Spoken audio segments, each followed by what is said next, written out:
Have you ever noticed? Scars never speak with words, yet somehow, they always have a story to tell. Every scar is a sentence, every wound, a testimony. Every mark, a memory. Some scars remind us where we've been. Others remind us who brought us through. The world teaches us to hide our scars, cover them, ignore them, pretend they never happened, smile. Even when your heart is breaking, laugh. Even when your soul is bleeding, wear confidence. Even when fear is winning. Because weakness, they say, should never be seen. But heaven tells a different story. The greatest victory was won by wounded hands. The greatest love was displayed through pierced feet. The greatest king wore a crown of thorns. The greatest salvation flowed through open wounds. There was a day when nails pierced innocent hands, when mercy bled, when grace cried out, when love was stretched between heaven and earth. Some looked at those wounds and saw defeat. Heaven looked at those same wounds and declared redemption. 3 days later, the stone was rolled away, death was defeated, the grave was empty, the king had risen.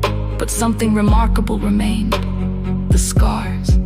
The resurrected Christ could have removed them. The one who conquered death had power to erase every mark, yet he chose to keep them. Why? Because some scars are too holy to erase. They remind us that love has a cost. They remind us that grace is not cheap. They remind us that redemption was purchased, not imagined. Then came Thomas, a disciple who struggled to believe. He wanted proof, not another sermon, not another testimony, proof. And Jesus did not shame him. He stretched out his hands. See the scars.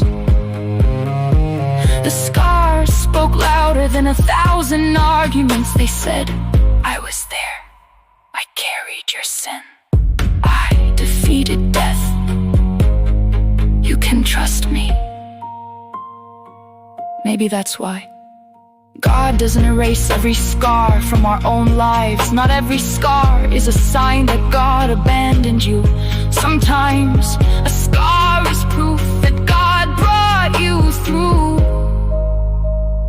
Jacob walked with a limp. Joseph carried memories of betrayal. David carried the consequences of his choices. Paul carried a thorn. None of them were perfect, but every one of them became a testimony of God's faithfulness. What if the scar you've been trying to hide will become the story that helps someone else survive? What if your greatest wound becomes someone else's greatest hope? What if your pain becomes a doorway through which another person meets Jesus?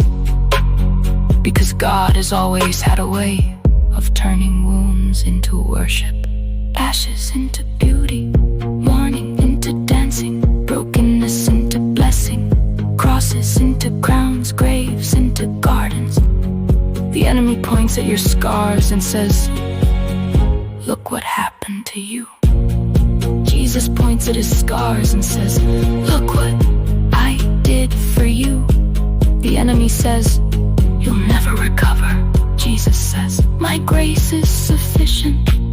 The enemy says, you'll always be broken.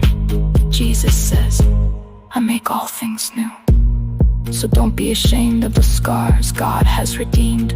Don't let shame silence your testimony. Your scars are not your identity. Christ is. Your wounds are not the end of your story. The empty tomb is. One day faith will become sight, tears will become joy, pain will become praise.